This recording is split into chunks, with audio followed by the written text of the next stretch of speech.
Muy buenas tardes, noches tengan todas y todos ustedes. Muchas gracias por su presencia.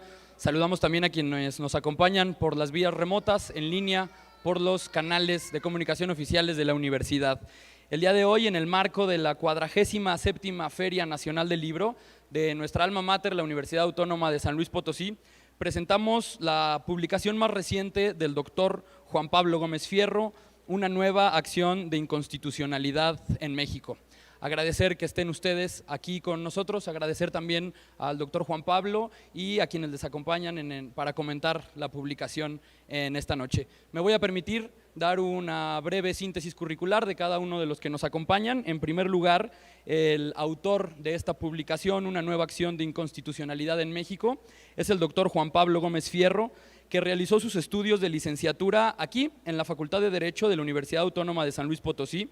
Cuenta con especialidades en Justicia Constitucional por la Universidad de Castilla de la Mancha, Derecho Administrativo y Derecho Constitucional por la Universidad de Salamanca, Derecho Fiscal por la Universidad Panamericana y Derecho Público por la Escuela Libre de Derecho, entre otras.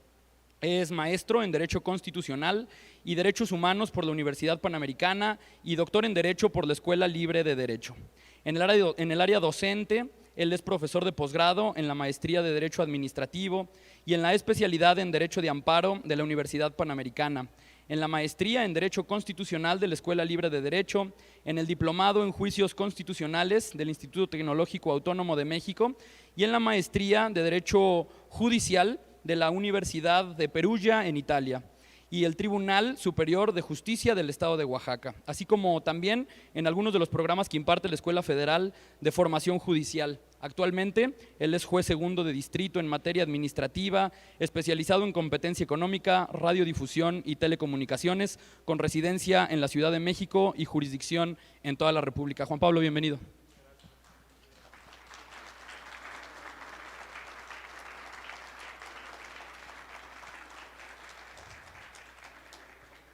De igual manera, agradecemos a quien está aquí para comentar la publicación, a Macawi Estaines Díaz. Ella es socia fundadora en Estaines Abogados, es licenciada en Derecho por la Facultad Libre de Derecho de Monterrey y maestra en Derecho Constitucional y Administrativo por la UNAM.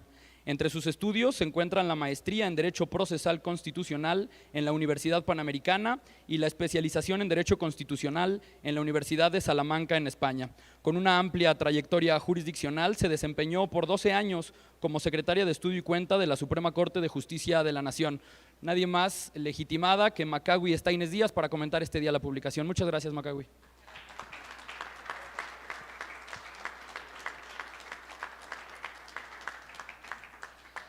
Y de igual manera comenta esta publicación un integrante del claustro docente de nuestra alma mater, abogado, maestro en Derecho Constitucional y Amparo, coordinador de la especialidad en Derecho Privado de la División de Estudios de Posgrado de la Facultad de Derecho, abogado Ponciano Arriaga Leija, de la Universidad Autónoma de San Luis Potosí. Muchísimas gracias, Jorge Chesal Palau.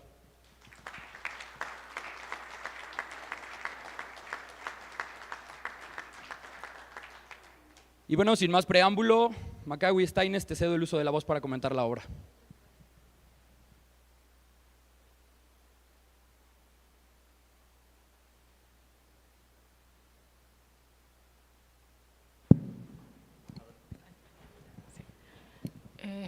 Buenas tardes. En primer lugar, quiero agradecer a la Universidad Autónoma de San Luis Potosí y al autor de la obra, por supuesto, por permitirme estar esta tarde aquí con ustedes, presentando este libro en esta mesa con estos compañeros ilustres y sobre todo en este marco de conmemoración de los primeros 100 años de autonomía de la universidad. Es también es obligado felicitar al autor por la culminación de este esfuerzo sostenido de varios años que nos consta quienes tenemos la fortuna de ser tus amigos. Es realmente un gusto acompañarte en esta culminación de ese esfuerzo, en tu terruño y en tu alma mater. Así es que es un triple gusto estar aquí en esta tarde. Ahora, este es un libro, para entrar en materia, que puede no puede parecer, es sobre un procedimiento constitucional sumamente especializado. Entonces, en primer lugar, probablemente haya quienes se pregunten, a mí, ¿cómo me puedo aproximar? ¿Para qué me es útil? ¿No? Si yo a lo mejor nunca he visto una acción de inconstitucionalidad. Creo que este libro es una herramienta que será muy utilizable tanto para aquellos quienes no están familiarizados con los procedimientos como para quienes sí. Para aquellos que no tienen una idea muy clara de qué son las acciones de inconstitucionalidad, nos presenta de una forma muy didáctica una explicación sobre el origen de la figura, sobre cómo todos los aspectos procesales de este procedimiento constitucional. También nos hace un estudio completo de derecho comparado que siempre es útil para entender a profundidad cualquier institución jurídica a través de la perspectiva de cómo funciona en otras latitudes. Y finalmente, para quienes conocemos o hemos tenido contacto con la materia, pues nos pone sobre la mesa aspectos que son necesarios seguir discutiendo para que el juicio o el procedimiento de acción de inconstitucionalidad pueda ser cada vez más inclusivo y permee de una mejor manera cumpliendo su función de control constitucional. Ahora, entonces, realmente creo que ahora que estén muchos ejemplares en la biblioteca de la universidad, todos aquellos que quieran entender la materia podrán consultarlo y de una forma muy clara les dará todos los elementos para entender tanto la sustancia como el procedimiento de este juicio. Ahora, en el libro se hace una explicación sobre el origen de las acciones de inconstitucionalidad, en el que se hace énfasis en los factores externos que permeaban en ese momento y que empujaron a modificarse el régimen constitucionalidad para la inclusión de este método de control constitucional, este instrumento de control constitucional, que son fundamentalmente presiones externas de tipo económico y político para que México se incluyera dentro de esta globalización, dentro de estos estados donde había ya un avance de carácter democrático y de Estado de Derecho. Sin embargo, me parece que hay otro aspecto que también debemos tomar en cuenta, que no podemos soslayar, y son los aspectos internos.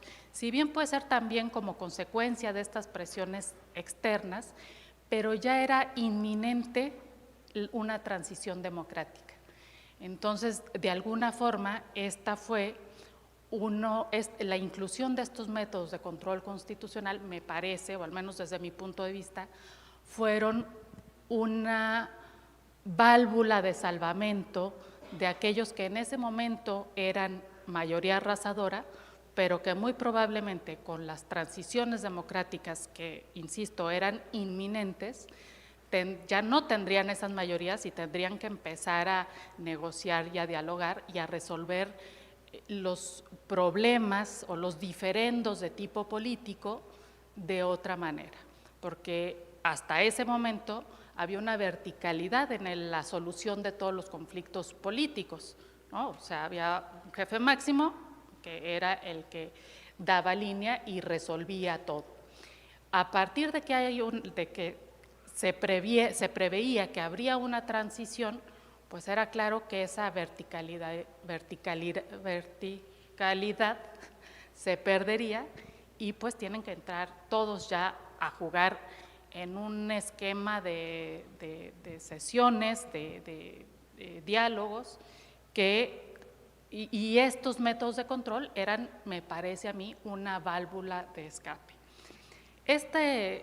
Como bien explica todo esto, toda esta evolución está muy bien explicada en el libro, pero en 1994 se da una reforma constitucional que tuvo un carácter marcadamente judicial.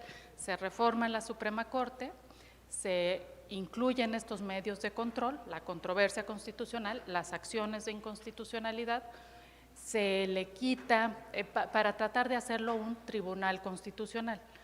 También dentro de este marco se le quita lo que son las cargas administrativas, se le pasan al Consejo de la Judicatura para que la Suprema Corte se especializara o concentrara todas sus energías en resolver este tipo de procedimientos de índole constitucional, y también hubo unas reformas al juicio de amparo.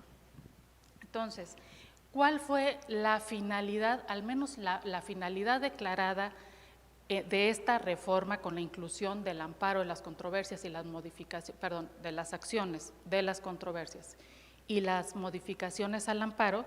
Pues fueron preservar el Estado de Derecho o garantizarlo, garantizar la supremacía constitucional, preservar el federalismo y también, obviamente, la defensa de los derechos humanos. Ahora, dentro de todo este entramado, que lo vamos a ver en unos minutitos, todavía se daba una deferencia al legislador, probablemente por una cierta desconfianza de entregarle tal poder de decisión, de judicializar los problemas políticos. Todavía se le pusieron ciertos candados que constituyen una deferencia para el legislador, como lo veremos en unos momentos. En el libro, digo, y está bien, para eso para debatir las ideas, se tiene una visión muy dura, muy estricta, es como un padre muy severo con el papel de las acciones de inconstitucionalidad. Yo tengo una visión más optimista. Es cierto que el monopolio de la acción de inconstitucionalidad está reservado para los órganos del Estado, las minorías legislativas básicamente, los partidos políticos que originalmente no estaban previstos pero se adicionaron en una reforma, y algunos órganos constitucionales autónomos como la Comisión Nacional de los Derechos Humanos y los órganos encargados de la transparencia, el INAI y sus correlativos. Sin embargo, creo que pues por una parte todos estos órganos finalmente al momento de promover, pues tienen siempre hay una carga política en cualquier impugnación, ya sea por un proyecto político de nación o realmente, por ejemplo, en el caso de las comisiones de derechos humanos, pues sí puede ser porque se encuentra dentro de su ámbito de protección, pero siempre hay una visión detrás de cualquier órgano del Estado que promueve, pero sin embargo creo que sí han jugado un papel relevante para efectos de la regularidad, de preservar la regularidad constitucional. Y si bien hay falencias en cuanto al diseño de la acción de inconstitucionalidad, creo que no ha sido un fracaso, que sí han coadyuvado en este esfuerzo de tener un mayor Estado o de preservar un Estado de derecho, ¿no? Un Estado constitucional de derecho. Y finalmente, el hecho de que creo que una de las aportaciones más relevantes a la discusión es la propuesta de abrir la legitimación para que puedan promover los ciudadanos. Creo que eso es muy importante, sin embargo, creo que no es un olvido el que no estuvieran contemplados de inicio, sino que siempre se pensaron como medios para ser hechos valer por el Estado, no para, precisamente para mantener la regularidad constitucional y no para restaurar derechos, porque para eso siempre se pensó el amparo de manera como primigenia y el lugar, la vía adecuada para, ¿no? Entonces, hay en una parte muy interesante del libro se hace pues una valoración de que por ciertos elementos podría afirmarse que en México hay visos de un Estado fallido, con lo cual no voy a entrar ahorita en detalles porque si no, pues ¿cuántas horas tenemos? Pero yo coincido con eso, pero creo que la acción de inconstitucionalidad pues no tiene allí la culpa, por decirlo de alguna forma, porque su función, digamos, de inicio no fue nunca el restaurar los derechos a los ciudadanos, aunque me parece que ya que está la figura, que ya que tiene una maduración de 30 años, pues vamos a abrirla, ¿no? Vamos a abrir la legitimación. Ahora, ¿cuáles son las propuestas novedosas que nos presenta el autor en su obra? En primer lugar, las acciones de inconstitucionalidad tienen un plazo de 30 días, que en comparación con otros métodos de control, ya sea de constitucionalidad o de legalidad, pueden sonar como un plazo suficiente, pero es cierto que para analizar a conciencia toda una norma puede ser insuficiente. Entonces, me parece que la propuesta de ampliarlo a un año es una propuesta que muy acertada para efectos de que realmente pueda sacársele más jugo a este medio de control constitucionalidad. Disminuir el porcentaje de las minorías parlamentarias que pueden promoverla. Actualmente es del 33%, que si bien es una tercera parte, y podría pensarse que debe ser no tan difícil aquellos que no hayan votado a favor de la reforma o que no estén de acuerdo, porque no es un requisito haber votado en contra para promoverla, que aquellos que no estén de acuerdo pueden promoverla. Lo cierto es que cuando hay muchos partidos que están muy erosionados, es difícil en la práctica, es difícil conseguir que 33% de los diputados o senadores firmen una acción de inconstitucionalidad. Entonces, el disminuir el porcentaje de las minorías parlamentarias me parece que también es una medida que ayudaría a abrir un poco más este medio de control y que finalmente sea una forma de garantizar que no se mayoriten normas que son inconstitucionales. Una propuesta es eliminar a los partidos políticos. Ahí yo pongo sobre la mesa otro elemento, pues si la queremos abrir, ¿para qué se las quitamos? Es cierto que los partidos políticos, en acción de inconstitucionalidad se hace un control abstracto. Allí no hay agravios, no hay conceptos y validez por afectación, todos son cuestiones de inconstitucionalidad que se plantean de manera abstracta, directamente en contraste con la Constitución. Entonces, es cierto que los partidos siempre van a tener un interés. Sin embargo, si esta legitimación sirve para analizar estas cuestiones que muchas veces se mayoritean y los vemos todos los días en las noticias, pues creo que sería contraproducente, digamos, cerrar esa pinza. Luego, dar legitimación al INE y a los correlativos de los estados, pues me parece que la democracia y todas las funciones que hemos visto que tiene el INE, pues sí, por supuesto que en un Estado de Derecho tienen que ser preservadas, y qué mejor que el órgano encargado de esas atribuciones pueda hacer valer cualquier violación a la Constitución que se pueda plantear por los partidos políticos, que a su vez son controlados por el propio INE. Y esta creo que es aportación más novedosa y que sin duda coincido, y es el abrir a los ciudadanos la posibilidad de promover controversias constitucionales. Ahora, sería un galimatías si cualquier persona pudiera promover una acción, porque pues Suprema Corte hay una, ya es un juicio uninstancial que en control concentrado conoce la Suprema Corte. Entonces, este método que propone que sea mediante asociaciones civiles, que sea sin fines de lucro, con al menos un año de antigüedad y con un objeto social de defensa de los derechos humanos, creo que es muy acertado. Finalmente, hay 3 materias que creo que ya estoy en mi límite.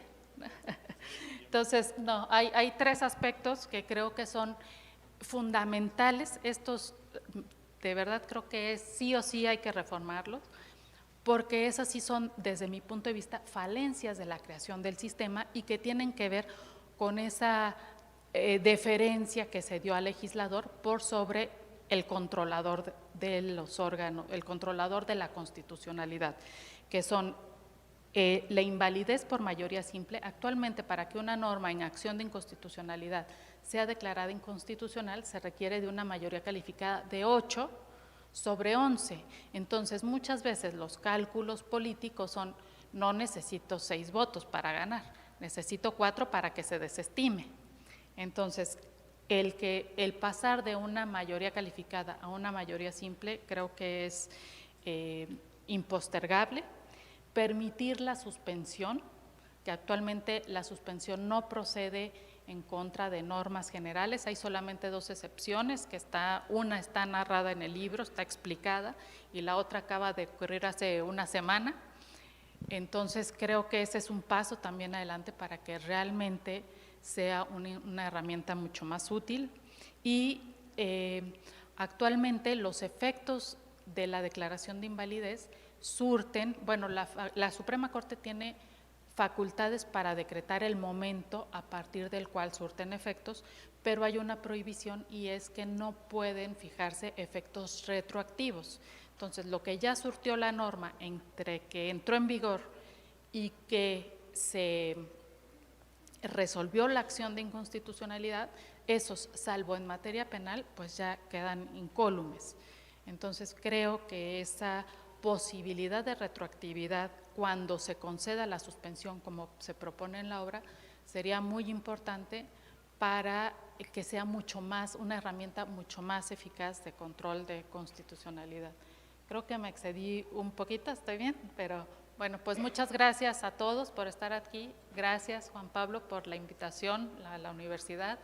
Doctor Chezal, un gusto estar aquí con ustedes. Gracias.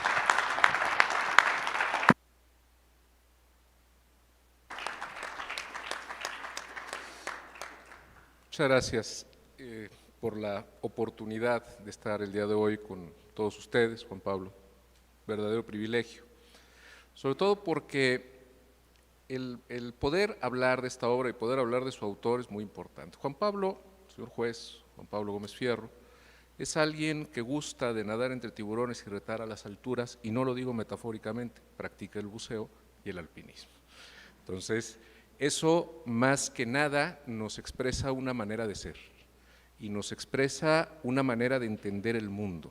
Quien gusta del buceo, quien gusta del alpinismo, quien gusta de ese tipo de actividades, demuestra una entereza y una fortaleza de carácter que me parece que debe de traducirse en todas las acciones de su vida, y lo hace.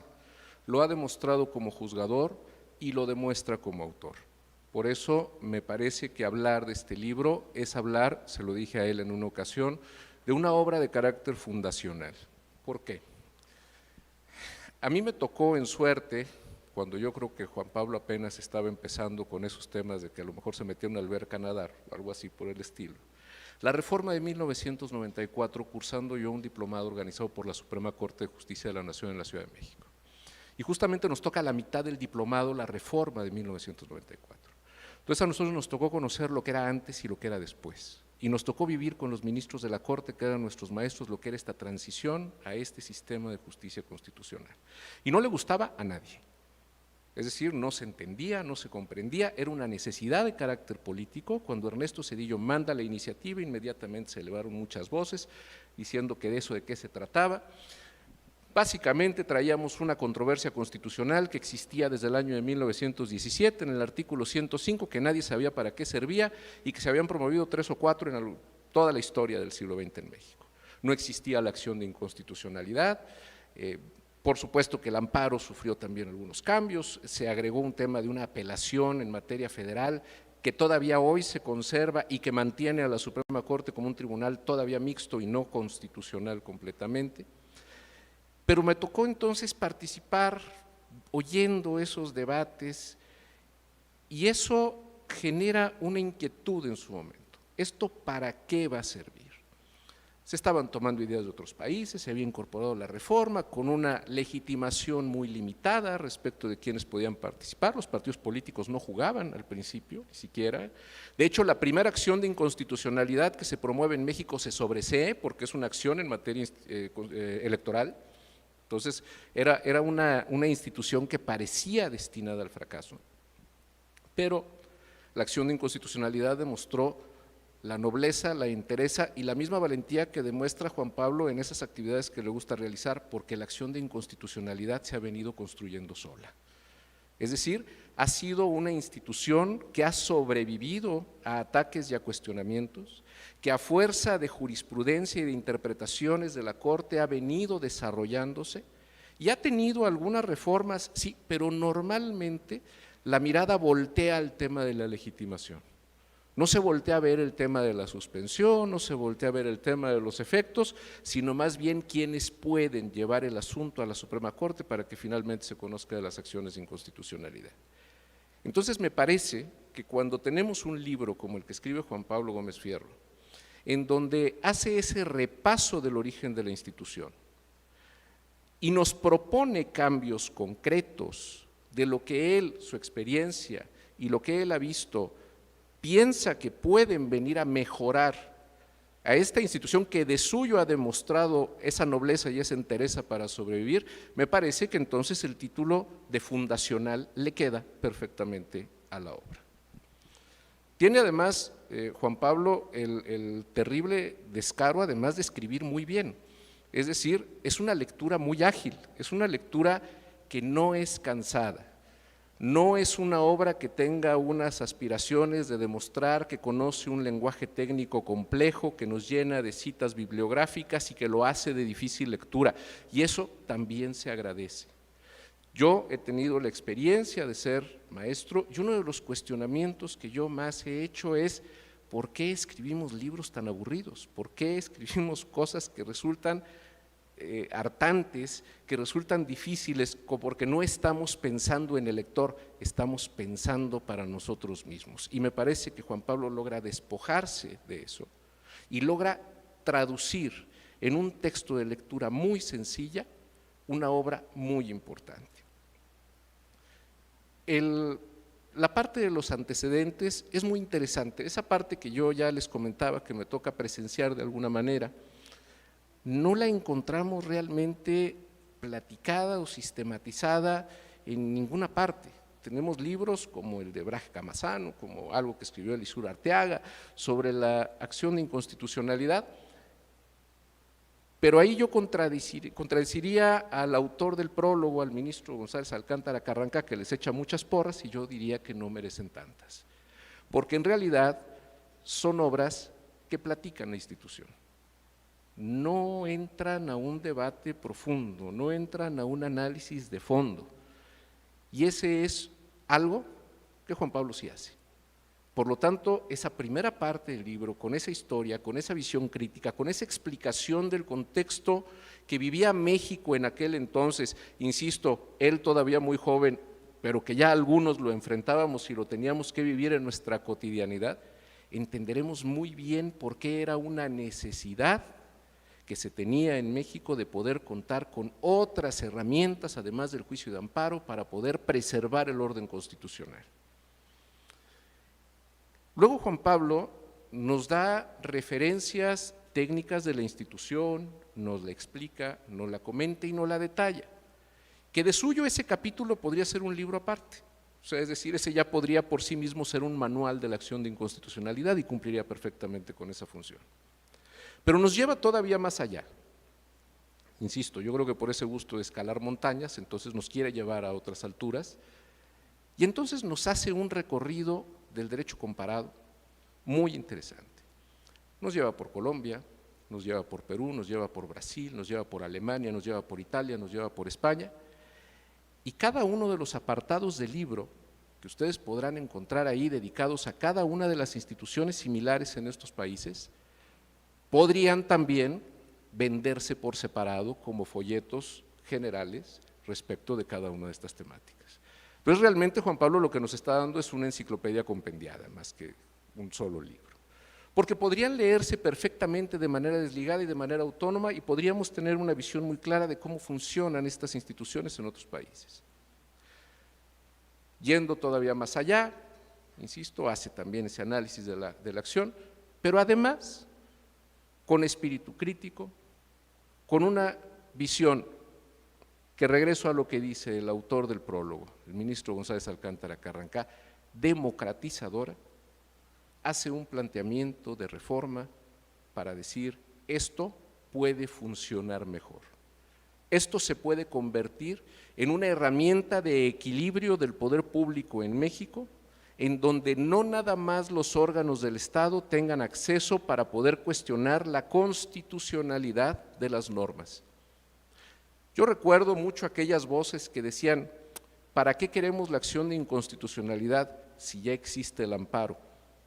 Sí, pero el amparo no tiene ni los efectos ni los alcances que tiene la acción de inconstitucionalidad. Existen, evidentemente, intereses de todo tipo en este tipo de procesos, por una razón muy sencilla, porque la Constitución es un instrumento político, eso no lo podemos desligar de ninguna manera. Y por lo tanto, la acción de inconstitucionalidad y la controversia constitucional, a fin de cuentas, son procesos jurisdiccionales que tienen contenido político. Por cierto, paréntesis, ya Juan Pablo tenía la inquietud, su tesis profesional es sobre la controversia constitucional, es decir, no se estrena en el tema constitucional o en este tipo de asuntos con este libro, sino que ya en su tesis profesional tenía también este tipo de inquietudes. Cierro el paréntesis, se necesitaba un equilibrio y entonces se ideó ampliar el espectro de la controversia constitucional, aquella institución que les digo existía, pero pues se había promovido una o dos, tres a lo mucho, incorporar a la acción de inconstitucionalidad más que nada como una forma de válvula de escape de minorías legislativas en las cámaras del Congreso de la Unión y en los congresos locales, y hasta ahí vamos a dejar.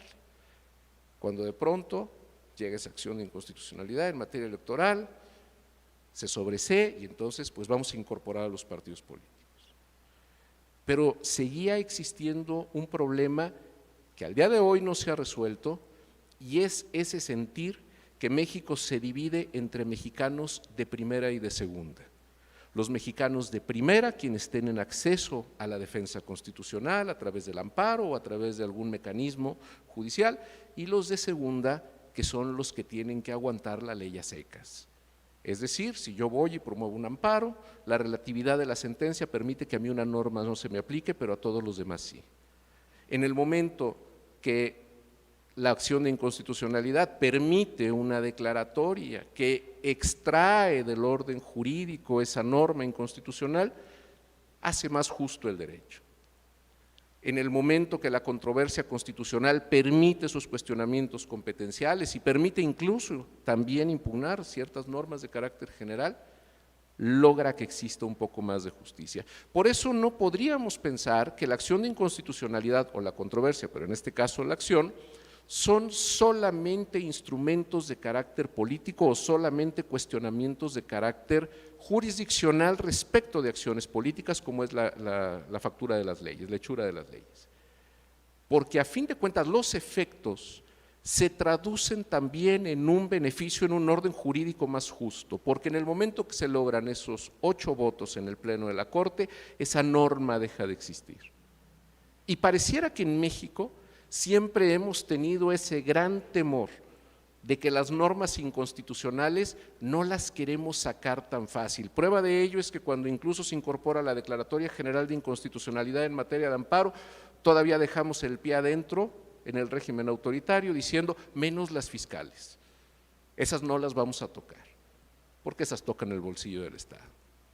Entonces, proponer nuevos sujetos legitimados, proponer efectos en la suspensión, proponer adecuaciones en cuanto a la parte procesal. Me parece que es un gran atrevimiento que tiene Juan Pablo y me parece que es un atrevimiento que tarde que temprano lo veremos traducidos en una norma vigente. ¿Por qué? Porque México tiene que evolucionar y evoluciona justamente con este tipo de obras, que no son leyes platicadas, que no son leyes parafraseadas como muchos de los textos que encontramos en las universidades actualmente, sino que son obras que tienen la valentía, el atrevimiento de poder proponer cosas nuevas. Si ustedes me preguntan si ustedes deberían leer el libro de Juan Pablo, yo no tendría otra respuesta más que sí. Deberían de leerlo y deberían de releerlo. Y cuando lo vuelvan a ver, díganle qué están de acuerdo y en qué no, pregúntenle, cuestiónenlo, porque así es como se hacen las ideas, así es como se construyen las instituciones, así es como Juan Pablo nos entrega este libro, el cual, Juan Pablo, yo no me queda más que decirte, como amigo, mi aprecio, como colega, mi admiración y mi respeto, y como ciudadano, muchas gracias.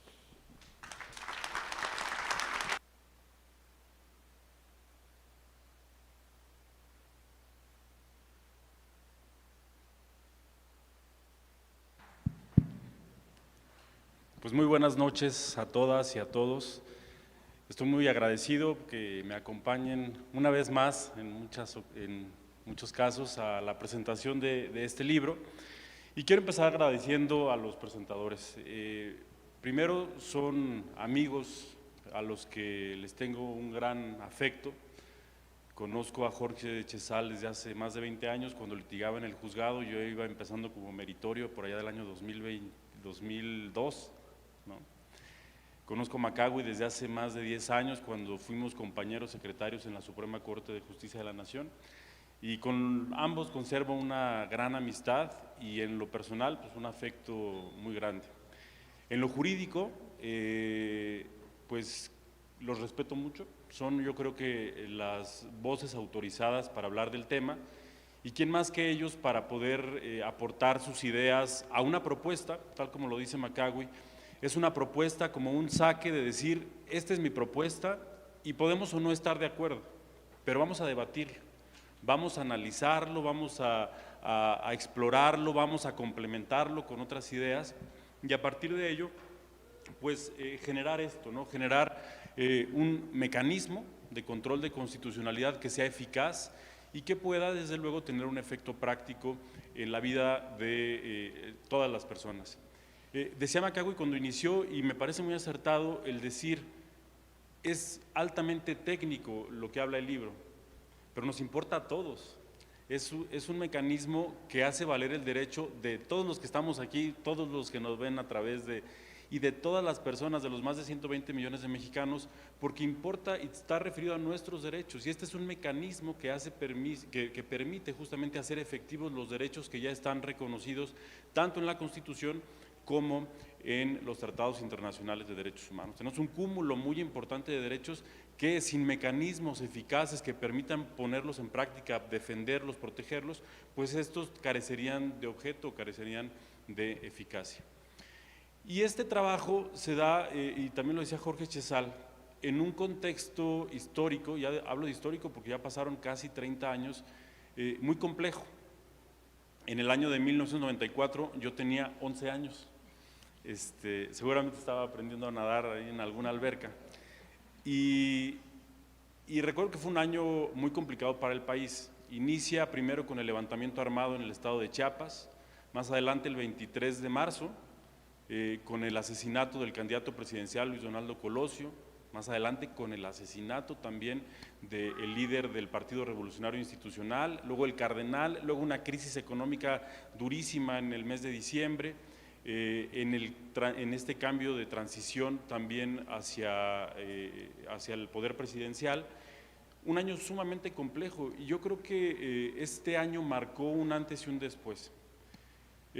Cuando nosotros hicimos esta investigación, yo advertí que este mecanismo, que además no critico yo la reforma del 94, creo que fue una reforma muy positiva y que responde a varias cuestiones. Y para eso hicimos un análisis político, económico y social de todo lo que había acontecido en el año del 94.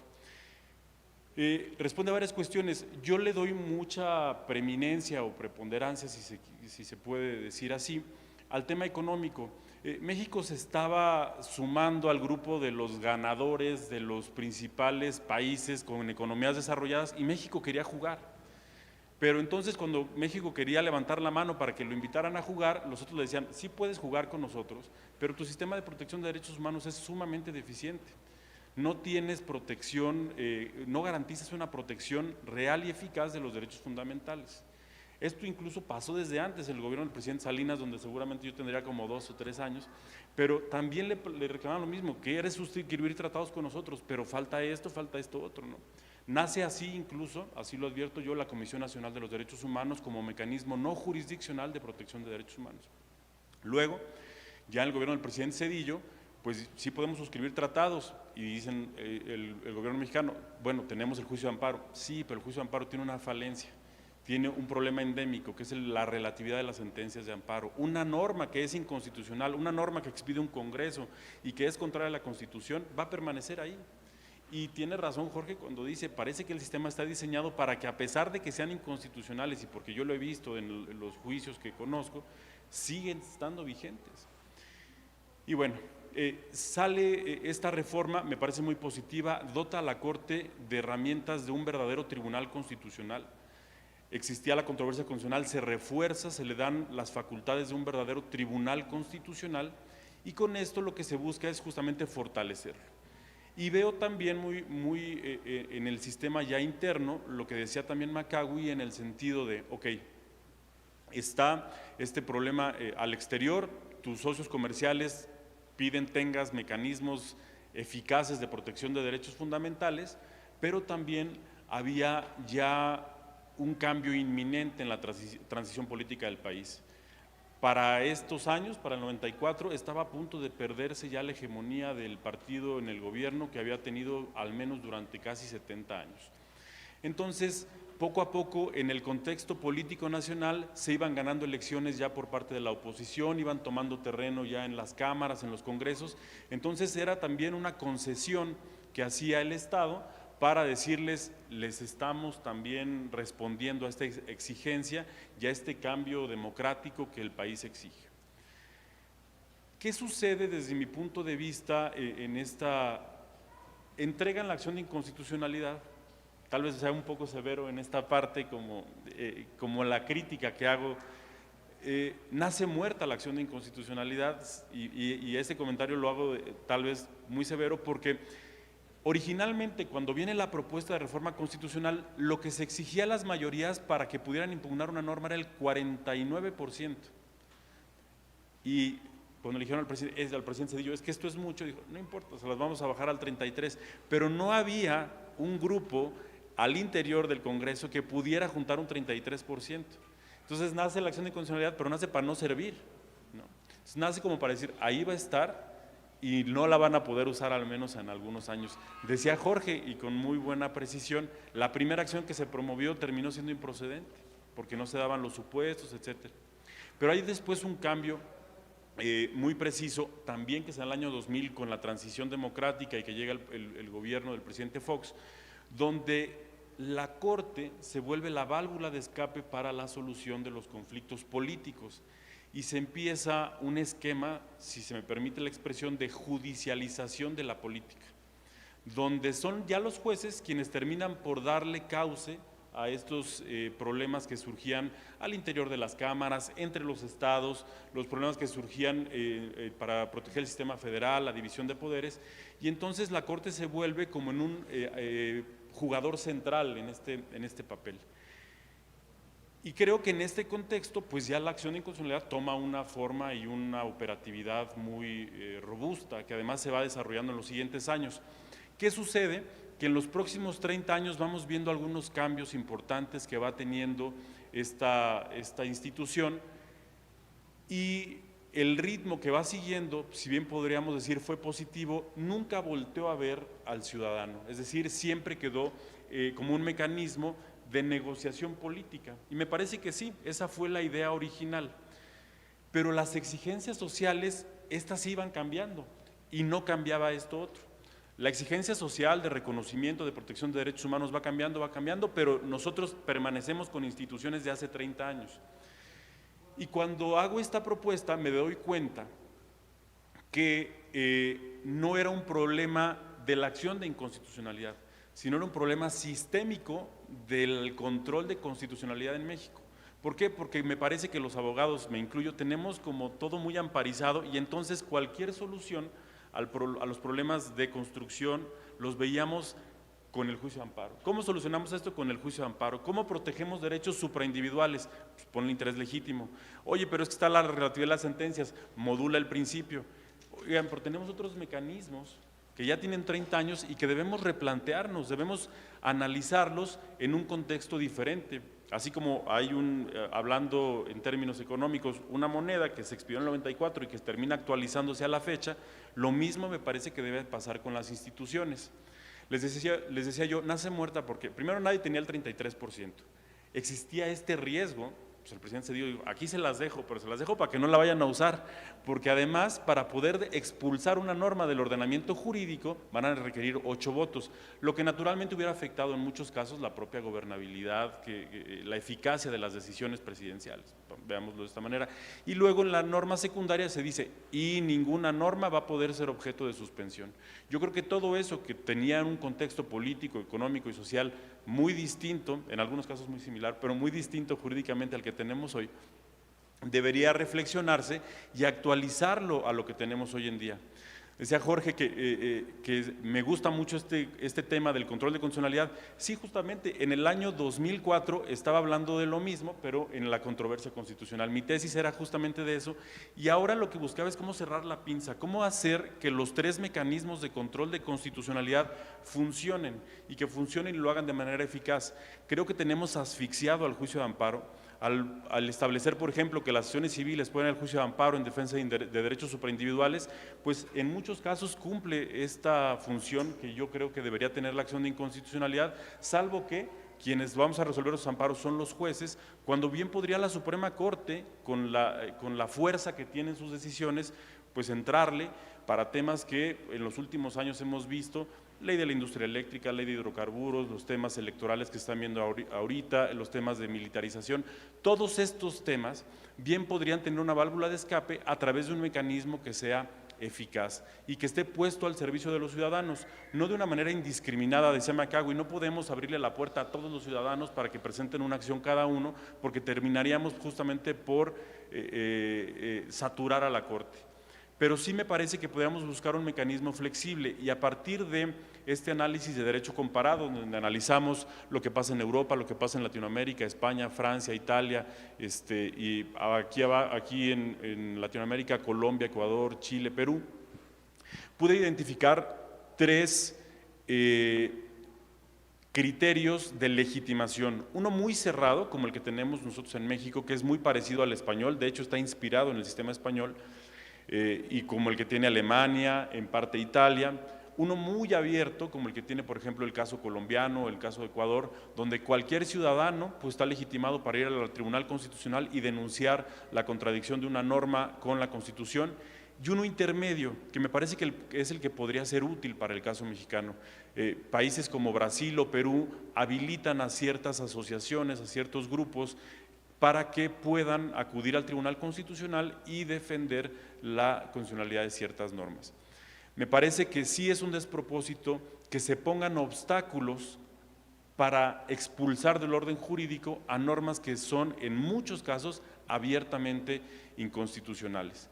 Se requiere un proceso, por ejemplo, muy rígido para reformar la Constitución, pero con una mayoría simple puedes tú emitir una norma que eventualmente contradiga el texto constitucional y el estándar que pones para que se pueda otra vez revertir eso es muy alto. Entonces parecería que para regresar al orden constitucional el propio sistema impone obstáculos para que esto no suceda. Entonces yo creo que deberíamos reflexionar sobre estos aspectos. He escuchado esto, por ejemplo, de los partidos políticos y creo que es una reflexión que hoy comparto. Cuando originalmente yo dije, hay que quitarlos, pero lo proponía desde un aspecto de operatividad. Hubo estadísticas que encontré en algunos años donde los partidos monopolizaron la acción de inconstitucionalidad. Casi la mitad de las acciones las promovían los partidos, pero además desde un agravio que no es propiamente natural o consecuente a la acción de inconstitucionalidad. O sea, los partidos no. Y dice Macago, y me lo dijo el ministro José Ramón Cosío, pues si la vamos a abrir, pues vamos a abrirla para todos. Y creo que es una buena idea. Ahora, creo que no se terminaría por desbordar a la Corte, porque finalmente la Corte no va a conocer de miles de acciones de inconstitucionalidad, va a conocer tal vez de cientos, si se quiere en un caso muy extremo, yo creo que ni siquiera llegaría a 100, pero en realidad la Corte va a conocer de una ley que se impugne y terminará por agrupar temas que son comunes. Lo que sucede hoy en día es que cuando presentan 5 acciones de inconstitucionalidad contra el mismo tema, pues se acumulan, se seccionan los temas y la Corte estudia los temas, no estudia 100 acciones, no estudia 5 acciones. Entonces eso creo que podría servir.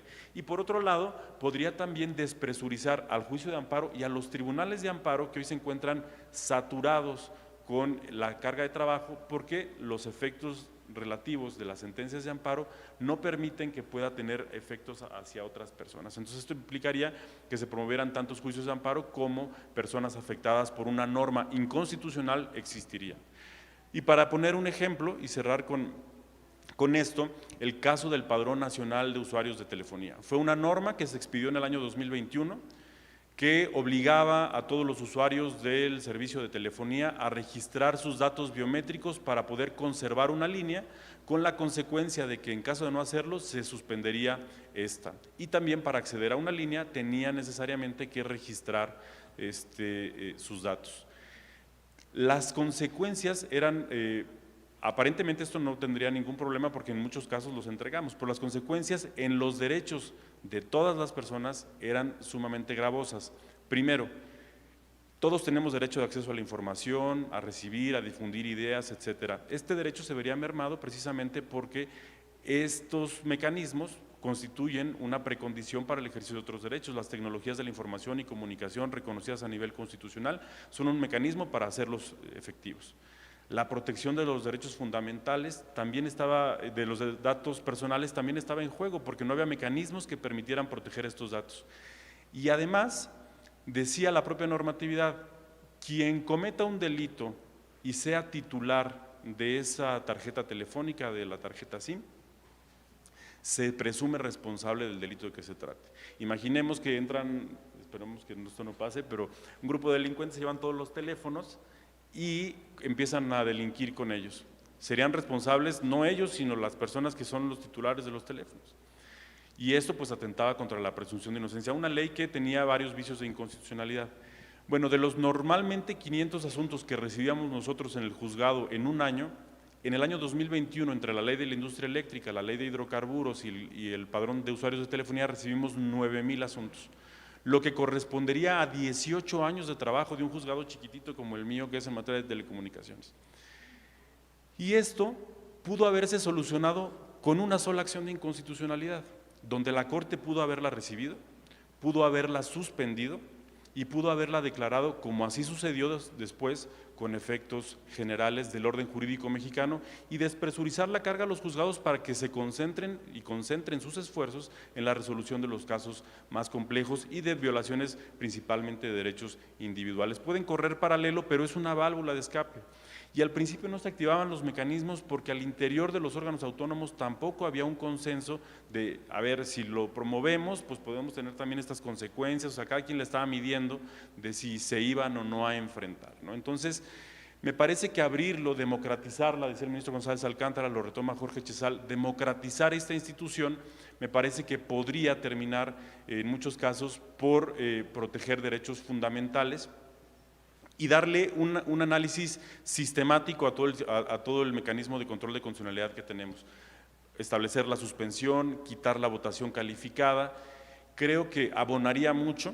Desde luego el tiro está largo, es una propuesta, si se quiere, muy ambiciosa, pero creo que lo importante, y lo dijo Macagui, yo creo que muy puntual, es vamos a discutirlo, vamos a hablar de esto, porque nadie está hablando de eso. Estamos hablando de las normas que se van expidiendo, etcétera, pero no estamos hablando del mecanismo y de su eficacia. Y creo que esto es más importante porque en muchos casos pues ya no tendríamos que estar supeditados a la negociación política que se tuviera que llevar a cabo para defender ciertos derechos. Entonces, es una propuesta. Desde luego, la idea justamente es que se debata, que se abra el espacio para la construcción de las ideas, como han sido estas presentaciones y con estas aportaciones muy valiosas.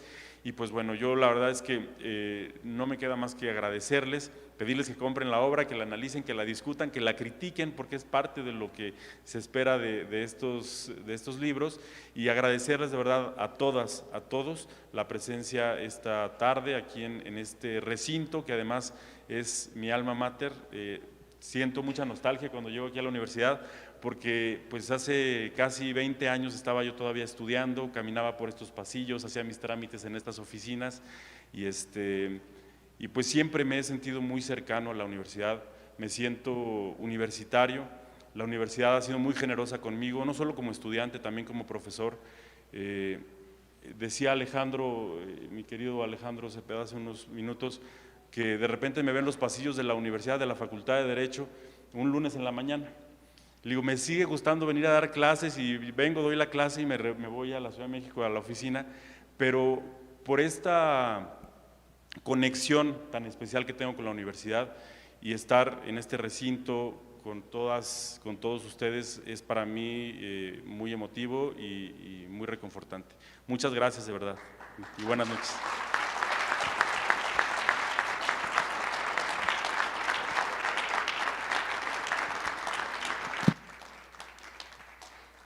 Una nueva acción de inconstitucionalidad en México. Ya lo dijo Macagui, podemos hablar mucho tiempo sobre este tema. Agradecer tu presencia, Juan Pablo, la presencia de quien comenta. Y antes de cerrar, me gustaría saber si hay alguna intervención del público. Tenemos un tiempo para hacer algunas preguntas que nos los hicieran saber para hacerles llegar un micrófono hasta donde están.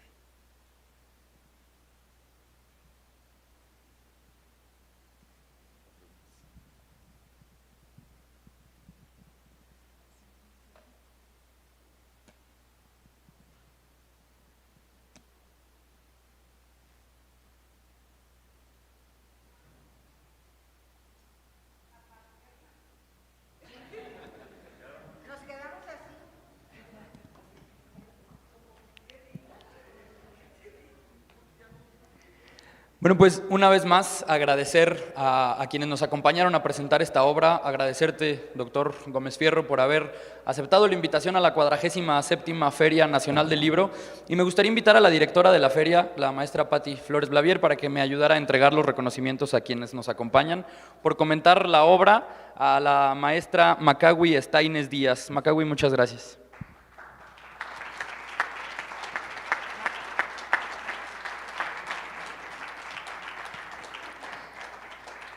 De nuestro claustro docente, maestro Jorge Chesal Palau, muchas gracias por comentar la obra y aceptar la invitación.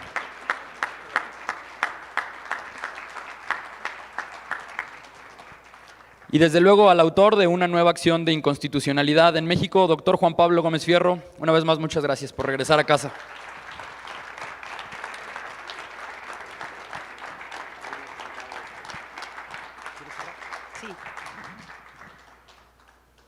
Pero sobre todo gracias a ustedes. Esta feria se hace con ustedes, se hace con los libros, se hace con nuestros autores, se hace con los hombres que crecen, se fortalecen, como el juez Fierro, y vuelve a su casa. Con esto se hace esta feria. Y sobre todo se hace con libros. Allá hay algunos libros. Entonces, vénganse a la firma. La firma inicia desde aquel lado y sale por este. Gracias, buenas noches.